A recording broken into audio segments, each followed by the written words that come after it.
स्वामी समर्थ आणि गरीब महिलेची भक्ती. अक्कलकोटमध्ये एक अत्यंत गरीब महिला राहत होती. तिचं आयुष्य खूप कठीण होतं. घरात कधीकधीच जेवण नशिबी यायचं, पण तिच्या हृदयात स्वामी समर्थांविषयी अटूट श्रद्धा होती. ती रोज एक दिवा लावून म्हणायची, हे स्वामी, तुम्हीच माझे पालनहार आहात. एका दिवशी ती महिला खूप दुःखी होऊन रडू लागली, कारण तिच्या घरात अन्नाचा एक कणही उरला नव्हता. तिने स्वामी समर्थांना प्रार्थना केली, महाराज, आता तर फक्त तुम्हीच माझा आधार आहात. थोड्याच वेळात एक श्रीमंत व्यापारी तिच्या घरासमोर थांबला. तो म्हणाला, माई, माझ्या घराच्या दाराजवळ बैलगाडीतील सामान खाली पडलं आहे, जरा याची देखभाल कर.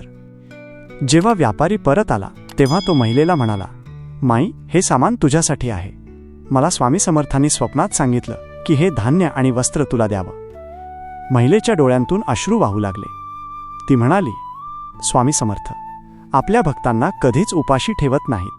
ते स्वतः आपल्या भक्तांचं रक्षण करतात. शिकवण: भक्ती जर खरी असेल तर देव स्वतः आपल्या भक्ताला मदत करतात. स्वामी समर्थ म्हणतात, ज्यावर माझा आशीर्वाद असतो त्याचं कोणीही काहीही बिघडवू शकत नाही.